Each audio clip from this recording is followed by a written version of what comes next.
Hey, good morning, beautiful people. So, I have a confession to make. I am hard-headed. When it comes to sleep and rest and getting enough of it, I am hard-headed, right? And I say that because, so, man, my body has gone through a lot of changes, like frustrating changes.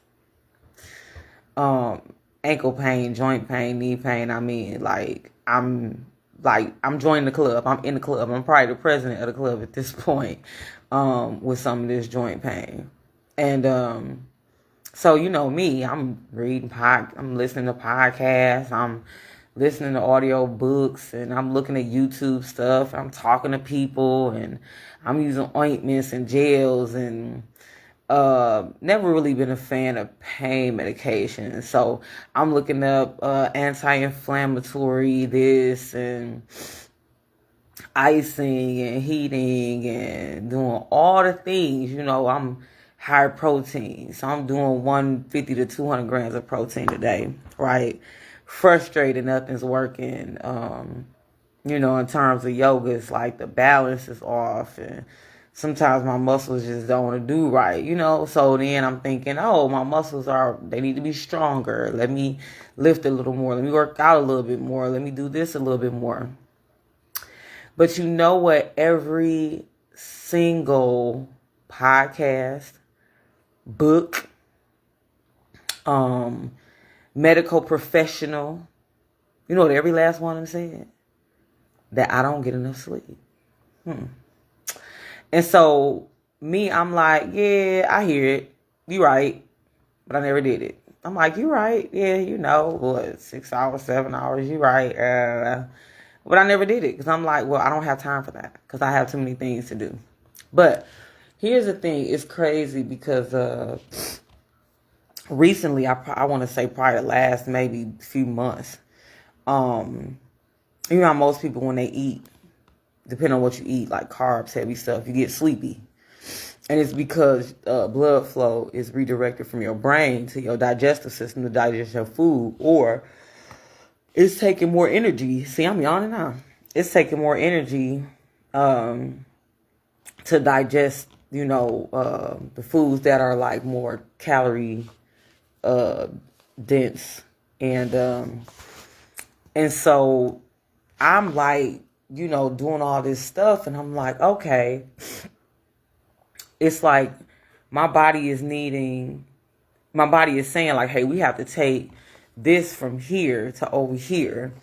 We have to take time from this over here to put over here. So typically what happens when you have a lot going on in life? Stress might be a blaring situation. My little cottage cheese bread is ready. Stress might be a blaring situation. Flashing lights. All those different things. Different things that you have to address. Your body's like, your mind is like, we got to address this now. So it's going to take away from something. And most people, what happens when they get sick?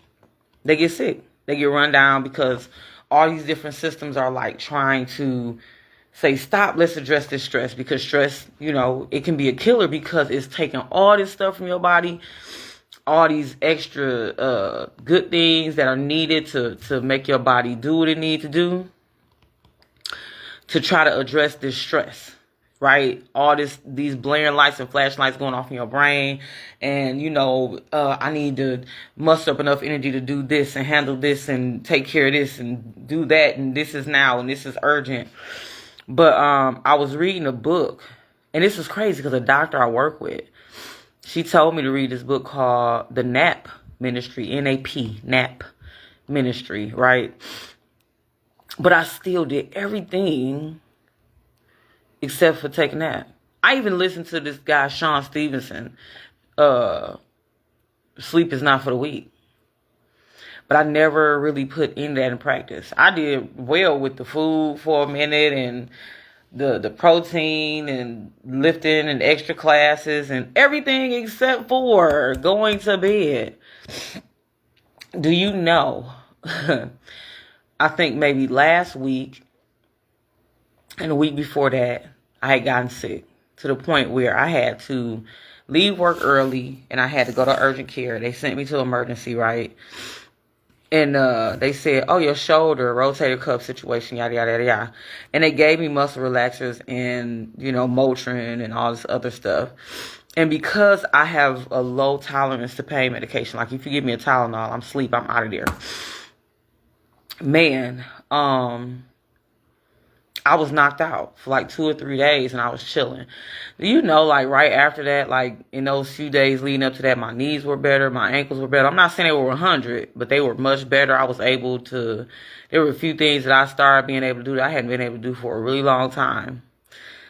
And so now I have to keep that in mind. I have to be intentional about sleep and rest. I do. So listen to what I'm telling you, is that if you are one of those people like me that's hard-headed, and there's a step-by-step plan of the goal of what you need to do, don't skip a step. Whether it's the calories, the healthy eating, for me, the sleep, don't skip a step if you have a goal. And I kept wanting to skip past this sleep goal.